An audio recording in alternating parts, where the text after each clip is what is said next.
Cette question porte sur le début des travaux de rénovation lancés sur les immeubles Ponant et Levant au sein de la cité Anatole France. À ce sujet, sur le site de la ville, il est indiqué qu'à compter de septembre 2025, la phase la plus génératrice de nuisances démarrera avec la démolition du bout du Levant, celui qui est le plus proche de la Seine, et que toutes les précautions seront prises pour limiter les nuisances liées au bruit et à la poussière notamment. Alors on s'inquiète un peu parce que si cette phase la plus génératrice de nuisances n'a pas encore débuté, on constate que le site du futur chantier est dans un état de délabrement assez avancé. Nous sommes allés le constater par nous-mêmes, déchets multiples traînant au pied des immeubles ou dans les cages d'escalier, absence de poubelles de voirie en nombre suffisant, odeur nauséabonde, présence de nuisibles. Notre question est simple, comment peut-on laisser durer une telle situation? Nous n'osons pas imaginer l'évolution quand la poussière et les gravats vont venir s'ajouter à tout cela. Ça semble un peu intolérable pour les habitants se trouvant dans les immeubles avoisinants, qui en plus des nuisances sonores devront subir des nuisances de salubrité. Aussi, nous vous demandons quels moyens vous comptez mettre en œuvre pour remédier à cette situation et pour que la mise en valeur du secteur Anatole France ne soit pas une double peine pour nos collègues, enfin nantériens, nantériennes qui y vivent. Je vous remercie. Je vous remercie pour votre question qui exprime une préoccupation partagée et que je partage pleinement. En tant qu'élu, mais aussi en tant qu'habitant de ce quartier, je vis moi-même dans l'immeuble concerné par la démolition, partiellement. Je suis donc directement concernée par ce chantier et par les nuisances qu'il peut engendrer, comme pour tous les Nantériennes et les Nantériens qui y résident. Mais ce que je vois aussi, et que je tiens à saluer aujourd'hui, c'est l'ambition et la qualité de la transformation engagée dans un esprit de justice sociale, de confort pour les locataires et de la transition écologique. Le projet de réhabilitation des immeubles du Ponant et du Levant, c'est 25 millions d'euros investis par séquence et 37 millions d'euros au total, pour faire de cette cité un lieu plus digne, plus agréable, plus moderne. Ce partenariat avec le bailleur Séquence est à souligner non seulement par l'ampleur de l'investissement financier, mais aussi par l'implication de Séquence aux côtés de la ville et de ses habitants. Il faut s'en féliciter. Ce chantier, une rénovation énergétique ambitieuse avec une réduction de 60% de consommation, la création de balcons, des halles spéciaux, des locaux d'activité associatifs au rez-de-chaussée. Pour une rénovation de tout logement avec des équipements modernes et une sécurité renforcée. Des parties communes repensées, des ascenseurs remplacés et des espaces extérieurs entièrement réaménagés. Nous ne sommes pas naïfs. Oui, les travaux génèrent des nuisances. La phase la plus sensible, celle de la démolition partielle du Levant, n'a pas encore commencé. Mais nous anticipons les effets avec sérieux. D'ailleurs, les dispositifs concrets sont déjà prévus. Système d'arrosage pour limiter la poussière, des constructions avec une pince croqueuse pour réduire le bruit, comme ça se fait partout. Il y aura un service de portage pour les habitants pendant la rénovation des ascenseurs, comme à chaque fois qu'il y a des ascenseurs en panne sur le site que moi, personnellement, je veille que Séquence le mette en place. Et ça se passe très bien. Et moi aussi, je porte aussi les causes des personnes âgées. Un accompagnement social et culturel innovant avec, il y a une maison des projets, il y a un café de chantier, il y a des ateliers et tous les mois, nous avons une gazette mensuelle qui nous donne la possibilité de suivre les événements, chose que je suis de très près parce que je suis également locataire de la cité Anatole France. Ramassage des déchets 3 fois par semaine autour des immeubles. Ménage quotidien dans les halls. Nettoyage des cales d'escalier 1 fois par semaine. Nettoyage des décos à poubelle assortis de chaque ordure. Peut-être quand vous êtes venu visiter, ça c'est quelque chose impropre à tous les quartiers, il n'y a pas qu'à Nanterre. Vous nettoyez et vous avez des gens qui sont vraiment... qui jettent des choses par la fenêtre. Ça, on ne va pas l'empêcher, on ne pourra pas mettre un gardien devant chaque porte. Mais il faut dire que le bailleur fait le nécessaire. Moi, j'y veille personnellement parce que j'habite sur le quartier. Et ces prestations sont contrôlées 1 fois par mois par les gardiens et 1 fois par trimestre par le manager de proximité. Concernant la lutte contre les nuisibles, il est fait également l'objet d'un suivi spécifique. Et je vais m'en féliciter parce que depuis qu'on a mis en place l'association pour ramasser les chats, nous sommes à 2 chats, nous n'avons pas eu de bébé depuis le début d'année. Alors j'en félicite cette association et aussi la municipalité qui participe. 4 passages par semestre sont organisés. Une audite annuelle de dératisation est réalisée. Le dernier a été fait avant les travaux. En cas de problème dans un logement, les locataires peuvent signaler directement au gardien qui saisissent le prestataire. Sur les voies publiques, je tiens à préciser que la rue Anatole France fait bien l'objet d'un passage quotidien par les agents de la propreté. Moi, je les vois. Ils assurent des missions habituelles, vidage des corbeilles, ramassage des déchets, etc., etc. En revanche, les autres voies situées dans le périmètre du secteur, allée de l'université, avenue de la République et les allées desservant les différents bâtiments n'appartiennent pas à la ville. Ce qui explique que nous n'y assurons pas de mission de propreté urbaine. Cet espace relève de la responsabilité du bailleur, auprès duquel nous exigeons un engagement plus important sur la propreté. Je vous le dis avec franchise, Monsieur Ribaud, on ne transforme pas un quartier sans passer par des phases inconfortables. Ça, je pense que vous le savez, même quand vous faites des travaux chez vous, il y a de la poussière, il faut déplacer les meubles, etc. Ce chantier est une épreuve, oui, mais c'est surtout une promesse de mieux vivre et de qualité de vie pour les générations présentes et à venir. Nous serions d'ailleurs déjà en capacité d'entrevoir cet avenir lors de l'inauguration du terrain multisport Anatole France qui aura lieu à la fin d'été. Alors oui, nous devons faire preuve de vigilance, mais aussi de responsabilité. En tant qu'élu de ce quartier et en tant qu'habitant, je suis fière de porter avec l'ensemble de mes collègues de la majorité cette transformation au service des habitants. Je vous remercie. Rue Maurice Thorez, rue Henri Barbus, rue du 8 mai 1945, rue du Marché, rue Thomas Lemaître, boulevard du Levant, boulevard Hérold, boulevard du Sud-Est, rue de Courbevoie, rue Maurice Ravel, avenue Louis Meunier, ou encore plus récemment la refaite à 9 rue de Belfort. Vous l'avez compris, la liste est longue. Les axes que nous venons de citer ne sont qu'une partie exhaustive des rues, avenues ou boulevards impraticables à vélo. Les pistes cyclables placées sur ces axes le sont à contresens du sens de circulation automobile et rendent impossible de respecter les distances de sécurité. En effet, vous n'êtes pas sans savoir que les distances de sécurité pour doubler un vélo sont d'1 mètre minimum en ville. Tout conducteur qui ne respecterait pas cette distance est passible d'une amende de 135 € si l'on se fie au code de la route. La largeur mise à disposition des cyclistes et des automobilistes sur les axes que nous avons cités, comme sur tant d'autres, ne permet pas une circulation en toute sécurité et conforme à la loi.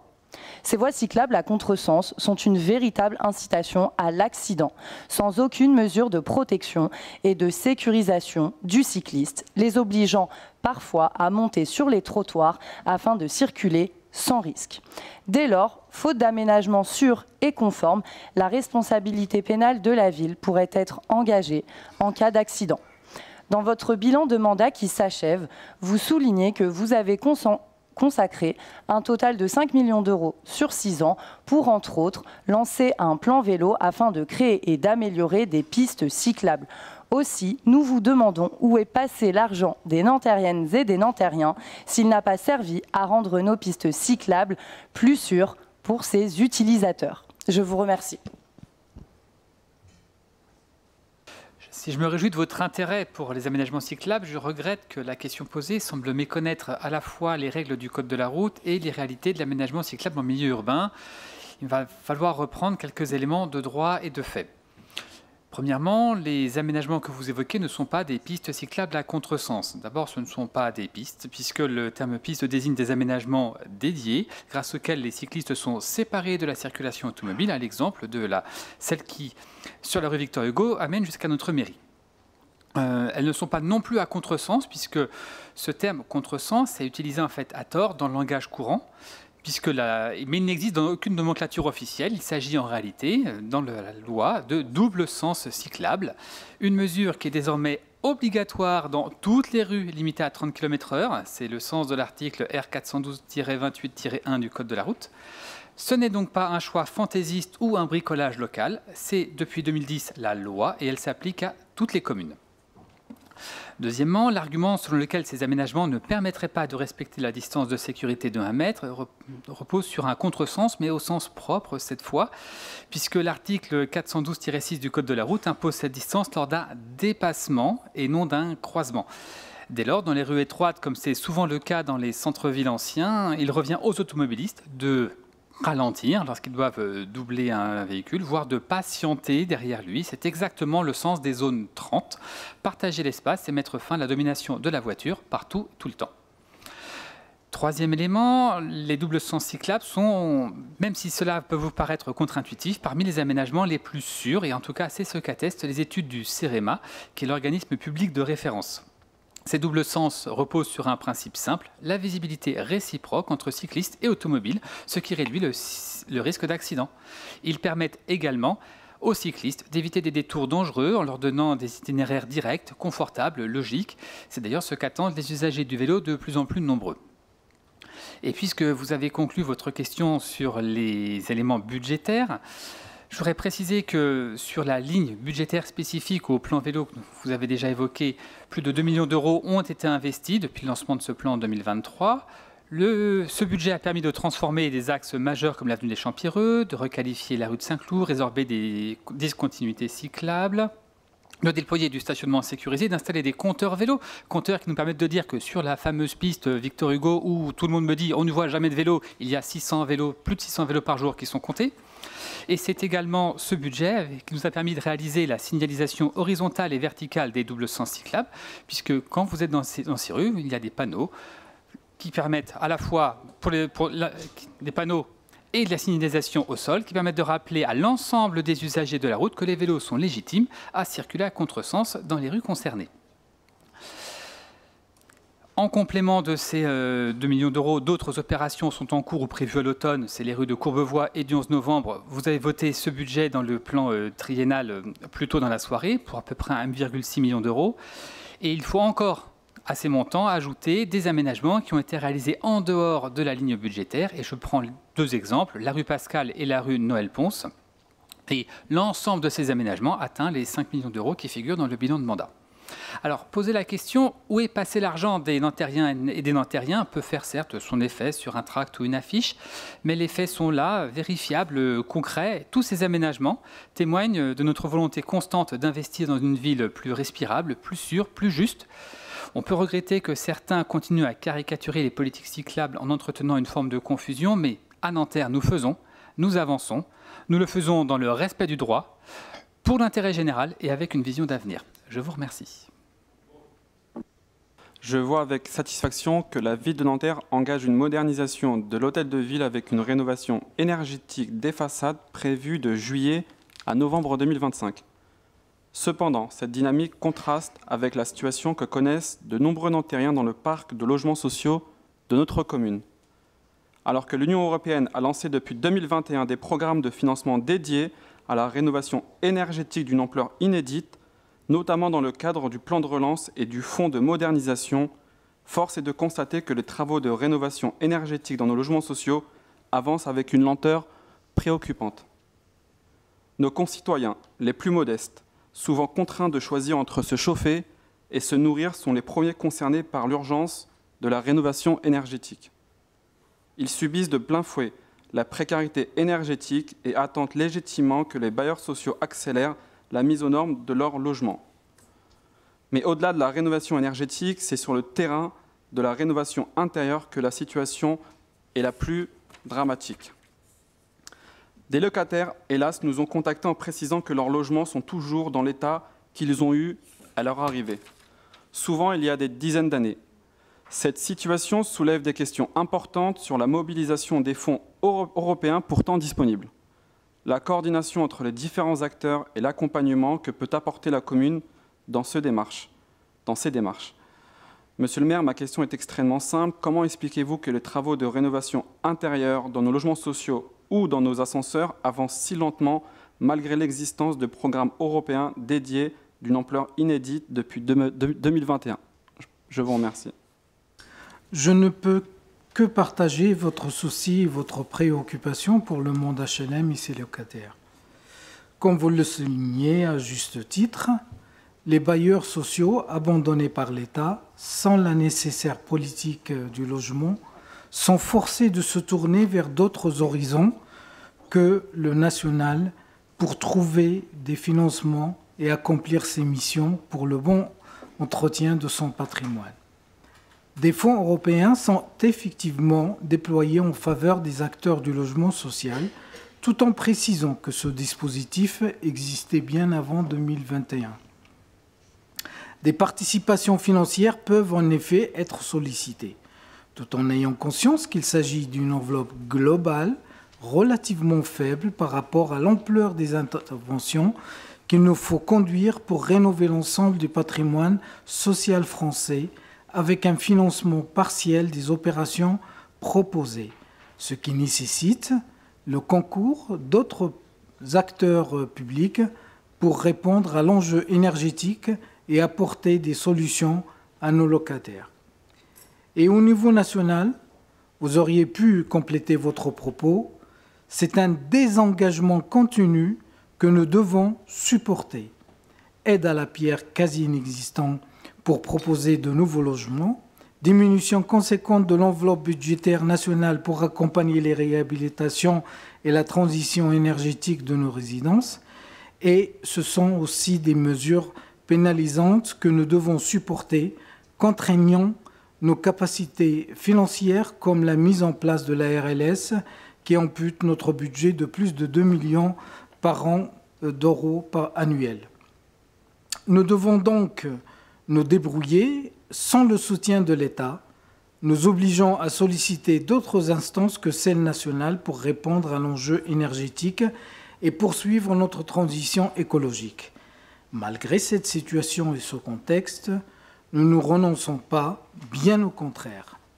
Par le sérieux de notre gestion alimentaire COP Habitat, nous pouvons disposer de ressources propres et poursuivre la rénovation de nos résidences, ce qui nous permet de conduire des rénovations conséquentes pour réduire notre empreinte écologique. Je pense actuellement à ce qui se passe au Touraillot, à Joliot, à Paul-Morin, d'avoir 36 résidences équipées en ENR, soit 3074 logements dotés d'énergie renouvelable pour l'eau chaude sanitaire, 0 résidence classée G, de consacrer entre 4 et 5 millions d'euros par an pour les grands travaux, dont presque 2 millions annuels pour les travaux d'économie d'énergie.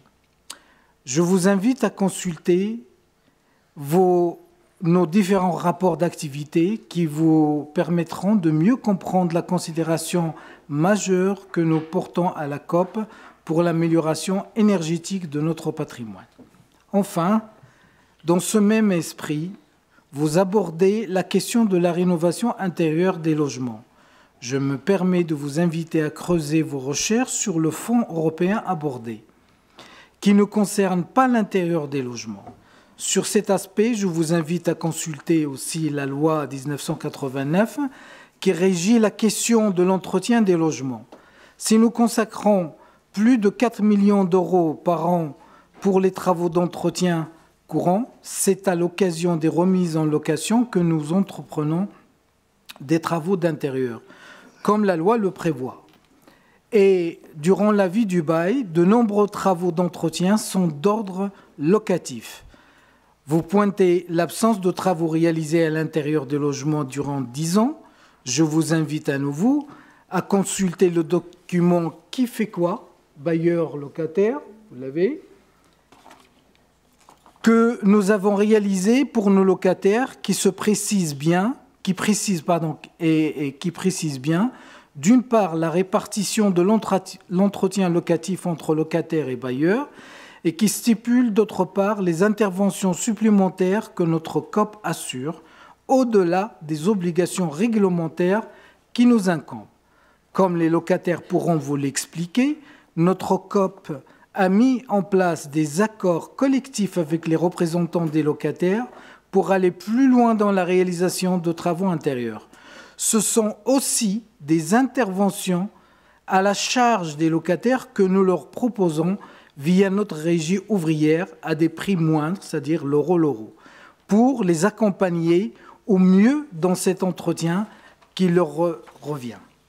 Comme vous le comprenez bien, nous restons actifs et engagés au quotidien pour dépasser un contexte budgétaire difficile tout en assurant pleinement nos missions, tant sur la rénovation globale de notre patrimoine comme pour l'entretien courant des logements de nos locataires. Je vous remercie. Donc, le prochain conseil municipal aura lieu le 13 octobre 2025. D'ici là, je vous souhaite d'excellentes vacances d'été et du repos.